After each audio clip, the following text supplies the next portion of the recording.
ہمارے چینل کو سبسکرائب کریں اور بیل آئیکن دبائیں۔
یعنی شریعت پر مکمل عمل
لیکن کیا ان کمالات کی بنیاد پر ہم اسے ولی سمجھ لیں؟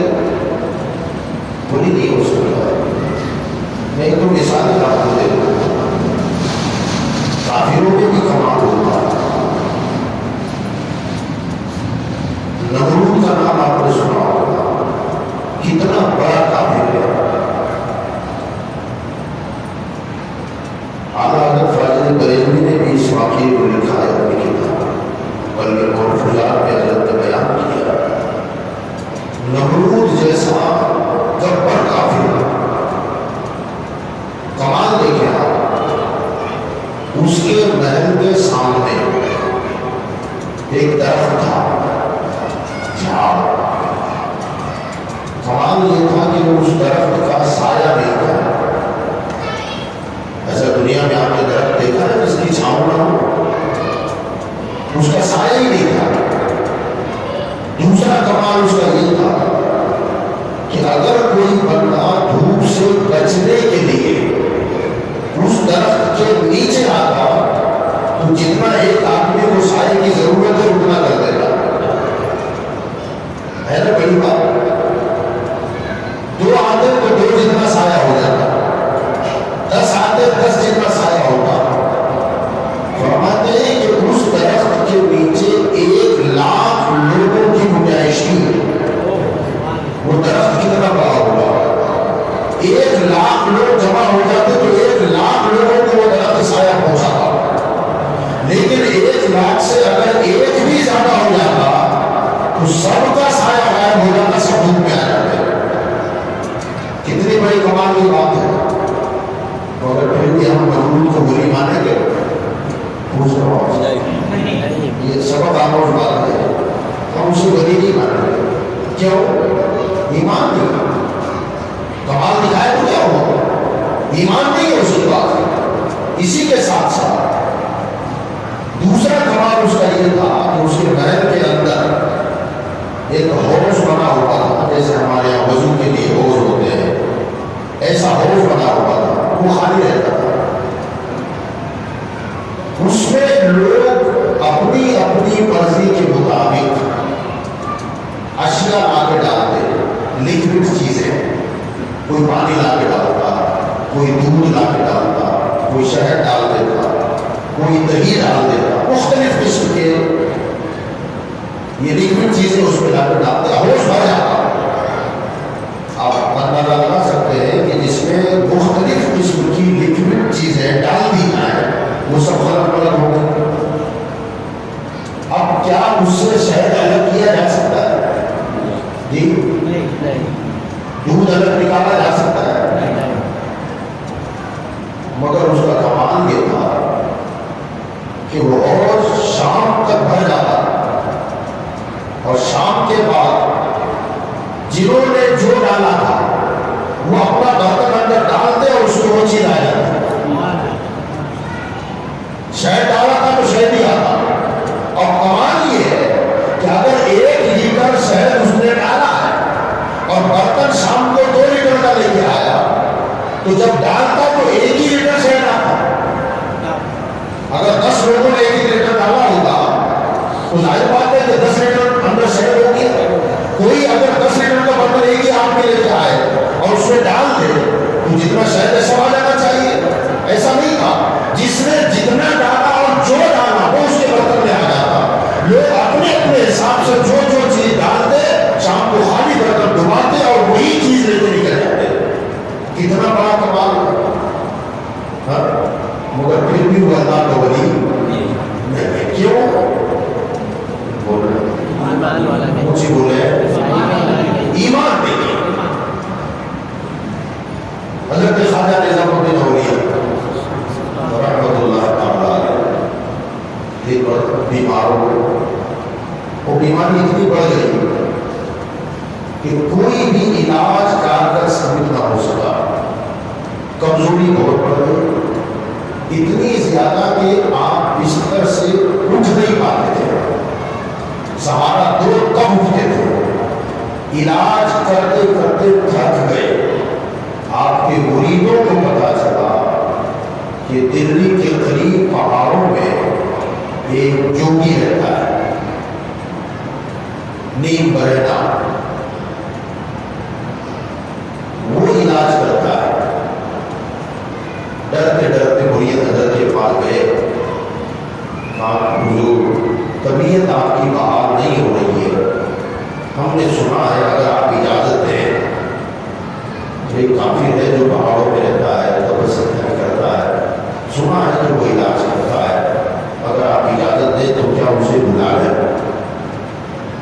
تو حضرت نے فرمایا بلا. اب وہ آ گیا.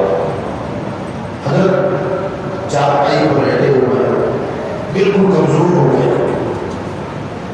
وہ آیا اور آ کر کے حضرت کو بغور دیکھنے لگا.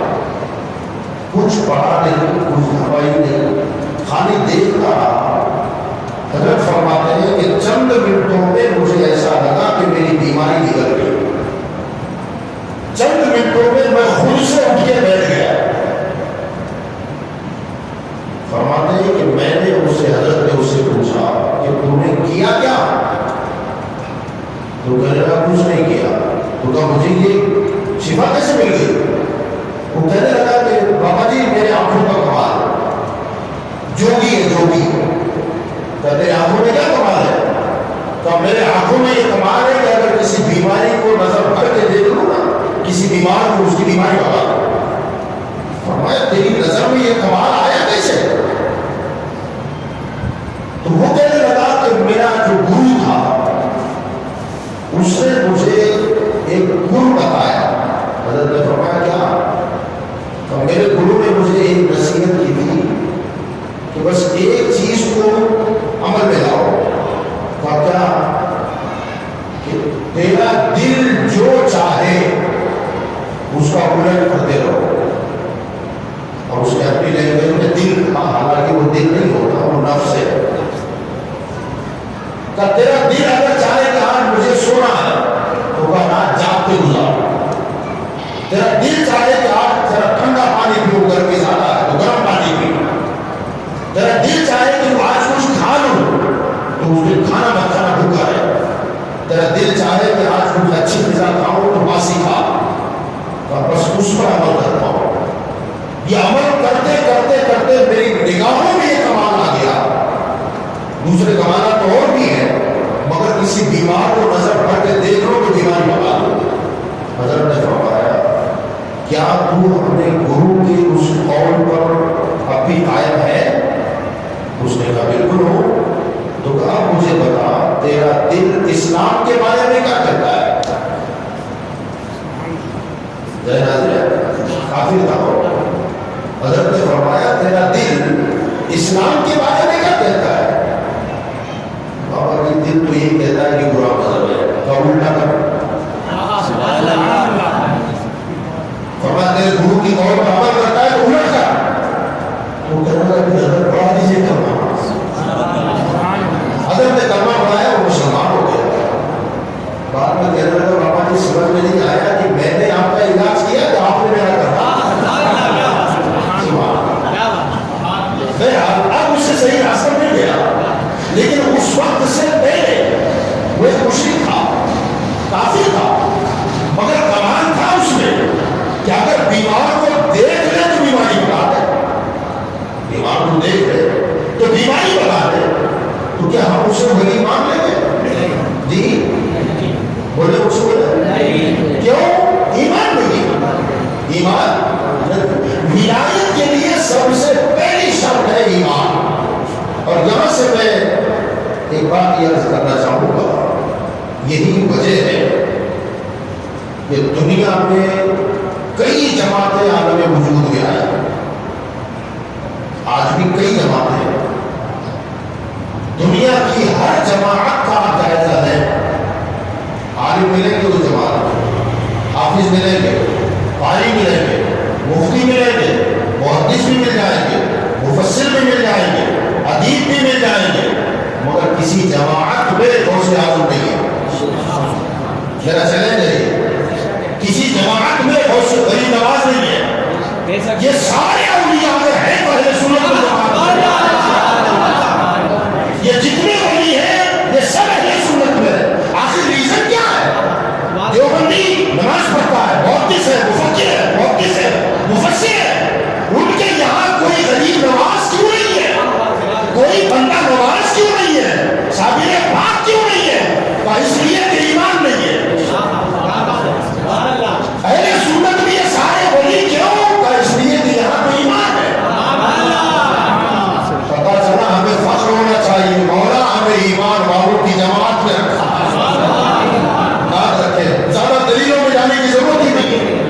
اس نے یہ لکھا اور اس نے وہ لکھا اور یہ گمراہ ہو گیا اور کافر ہو گیا. یہ بحثوں میں عوام جو ہے وہ کہتی ہے علماء کا جھگڑا ہے. یاد رکھیے وہ تو جو ہے وہ ہے، مگر جو باریک اور علمی باتیں ہیں اس میں عوام کہتے ہیں یہ ہمارے سمجھ سے باہر ہے، یہ سب عالموں کا جھگڑا ہے. بعض کہتے ہیں یار یہ روٹی کا جھگڑا ہے. ارے روٹی کا کیا جھگڑا ہوگا؟ ہم تو ان کے غلام ہیں. آتا ہے فقیروں پہ انہیں پیار کچھ ایسا، خود بھیک دے اور خود کہے بنتا کا بڑا. ہمیں روٹی ان سے روٹی کے لیے جھگڑنے کی کیا ضرورت ہے؟ روٹی کا جھگڑا ان سے کیا ہے؟ ہم تو جو مانگیں گے وہ مدینے والے سے لے لیں گے. واللہ یعطی مانا حاسب سرکار فرماتے ہیں اللہ مجھے دیتا ہے اور میں کائنات کو بانٹتا رہتا ہوں. تو جب ہمیں روٹی وہاں سے مل ہی رہی ہے، اس روٹی کے لیے ان سے کیا جھگڑے؟ ان سے لڑنے کی ضرورت کیا ہے؟ اور وہ دربار تو ایسا ہے کہ بقول امام احمد رضا مانگیں گے، مانگے جائیں گے، منہ مانگی پائیں گے. سرکار میں نہ لا ہے نہ حاجت اگر کی ہے، ممتا کا ہاتھ اٹھتے ہی داتا کی دیر ہے. ممتا کا ہاتھ اٹھتے ہی داتا کی دیر ہے. دوری قبول و عرض میں بس ہاتھ بھر کی ہے. یہ روٹی کا جھگڑا نہیں ہے. بہرحال علمی باتیں عوام کی سمجھ میں نہیں آتی، مگر اتنا تو سمجھ میں آ جاتا ہے کہ یار ان کی یہاں ولی کیوں نہیں ہے؟ سارے ولی اہل سنت میں کیوں؟ اس کا مطلب سیدھا سا یہ ہے کہ اہل سنت میں ایمان ہے، اور وہاں ایمان نہیں ہے اس لیے ولایت نہیں ہے. اب یہاں ممکن ہے کہ کوئی یہ کہتے ہو تم یہ کس بنیاد پر کہتے ہو کہ غوث اعظم تمہاری جماعت میں تھے، غریب نواز اہل سنت سے تعلق رکھتے تھے، وہ تو ہماری جماعت کے ہیں. یہ ہو سکتا ہے بھائی کوئی وہابی آدمی کہہ سکتا ہے غریب نواز ہماری جماعت کے آدمی ہے؟ تم کیسے کہہ سکتے ہو کہ اہل سنت ہے؟ غوث اعظم ہماری جماعت میں. تو میں کہتا ہوں کہ تمہارے یہاں مزار پہ جانا شرک ہے نا. حضرت خواجہ غریب نواز جب آئے تھے مدینہ سے، حضرت دادا گنج بخش علی ہجویری کے مزار پر قیام کیا، حاضری دی، فیض لیا، اور لے کر نکلتے یہ کہنے لگے گنج بخش فیض عالم مظہر پورے خدا ناقصارہ پیر کاملانہ رہنما. مزار سے کہہ رہے ہیں کہ یہ آستانہ وہ ہے کہ گنج بخش لوگوں کو خزانے بانٹتا ہے. صاحب مزار یہ گنج بخش ہے اور فیض عالم سارے عالم کو فیض عطا کرنے والے ہیں. مظہر نور خدا کے مظہر ہے. اگر یہاں ناقص آئے نا تو ان کے لیے یہ پیر کامل ہے، اور اگر کامل آ جائے تو خدا سے ملانے والے ہیں. تو تمہارے یہاں مزاروں پر حاضری ہی شرک ہے. تو غریب نواز دادا علی ہجویری کے مزار پر گئے تو مزاروں پر جانے کا سسٹم کون سی جماعت میں ہے؟ کون سی بولو؟ سنیوں میں. ماننا پڑے گا کہ غریب نواز اہل سنت سے ہے. حضرت غوث اعظم رضی اللہ عنہ حضرت معروف کرخی رحمۃ اللہ علیہ کے آستانے پر جاتے تھے، سلام کرتے، مزار سے وعلیکم السلام کا جواب آتا تھا. حضرت امام احمد بن حنبل رضی اللہ عنہ ان کے آستانے پر حاضری دیتے تھے. سید احمد کوئی رفاعی بات کرانی ہے، کہتے میں خود حضرت کے ساتھ تھا، حضرت شیخ علی بن حیتی ساتھ تھے. وہ فرماتے ایک مرتبہ تو حضرت امام احمد بن حنبل اپنے مزار سے نکل آئے اور ہم نے دیکھا غوث اعظم سے سینے سے سینہ ملا لیا. تو آگے کیا فرمایا؟ تو ذرا بولو یہ عقیدہ اہل سنت کا ہے کہ نہیں ہے کہ ولی اپنے قبروں میں زندہ ہے؟ مزارات اولیاء پر جانا یہ معمولات اہل سنت میں سے ہے. تو یہ غریب نواز کے یہاں بھی ملتا ہے اور غوث اعظم کے یہاں بھی ملتا ہے. تو پتہ یہ چلا کہ یہ حضرات کسی اور جماعت سے تعلق نہیں رکھتے تھے. ان کا تعلق اگر ہے تو جماعت اہل سنت سے ہے. یہ سنی حضرات ہے. بہرحال کوئی کافر کوئی کمال دکھا دے تو ولی مجھے بولے. جے پال جوگی ہوا میں اڑا ولی تھا کیا؟ غریب نواز کھڑے ہیں اور جنتر منتر کر رہا ہے، حضرت عیسیٰ بنا دیا،